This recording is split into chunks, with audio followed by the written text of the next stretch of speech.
وصلنا للأسد اللي فيه رسائل كتير جدا طالبة الأسد، وأنا أعرف أسد كتير. من أشهر صفاته هو مكافح وكريم وسريع التعلم والاستيعاب، ذكي، إنما عنده بعض السلبيات، متسلط، عصبي، عنيد، مراوغ بعض الأحيان، ومحب للتملك، ودي مشكلة كبيرة.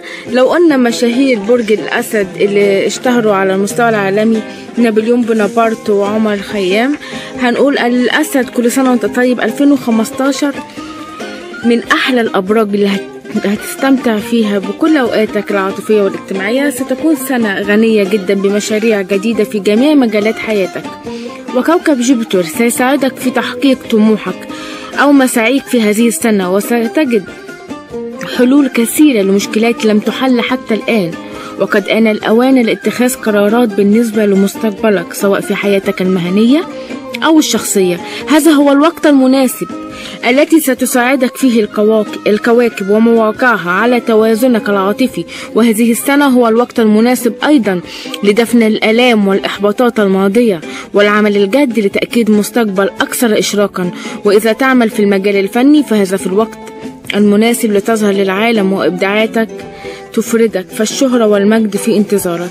بالنسبة للعمل 2015 سيحمل لك تأكيدات بالتفوق والنجاح بإذن الله تعالى، ولكن لن يكون مفرشا دائما بالورود. طبعا لكل مجتهد نصيب، إذ أنك ستواجه حروب بسيطة للحفاظ على نجاحاتك وسلامة وضعك المهني، والكواكب تدعوك إلى المزيد إلى العمل الجاد أكثر من الكلام، خاصة في بداية السنة. وعليك أن تكون محملا بأفكار وتصورات إيجابية التي تحتاج تسخير كل طاقاتك، كما ينبغي حتى تحصل على أحسن نتائج. وعليك أن تستخدم ذكائك ما شاء الله عليك المهني لإنجاح هذا الأمر بالكثير من الجدية والجهد والتركيز.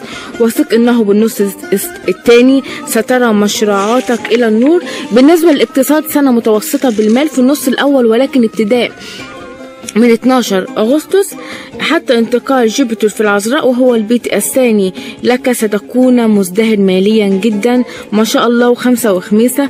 عاطفيا علاقاتك العاطفية ستنغم بالانسجام والتناغم هذا العام، وعلى المتزوجون أن يفتحوا قلوبهم ويعبروا عن مشاعرهم بالكلمات العذبة مع التعبير الصادق طبعا بعد مرور فترة من الروتينية والعاطفة التي قد عاشوها.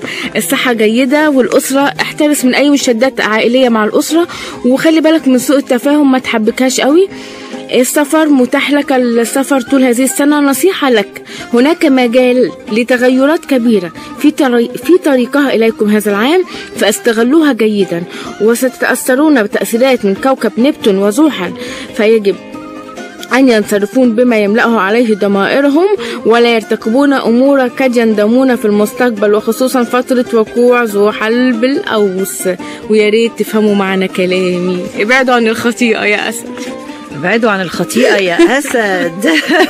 طيب أنا بقول إيه؟ أيوة. بقول الحاجة اللي متخلوش يندموا، يعني ضمائرهم تكون محترمة يعني. صح جدا. طيب كل الأسد يبقى تقول لهم إنه السنة دي ظهر عليها خير وظهر عليها حلوة قوي. اخترنا لكم جت على كرامتي تامر عاشور، بما ان برج الاسد معروف عنه كده ان هو على قد ما هو طيب على قد ما هو زرزور، يعني اما بيتنرفز بيطلع على الرابع. جت على كرامتي تامر عاشور.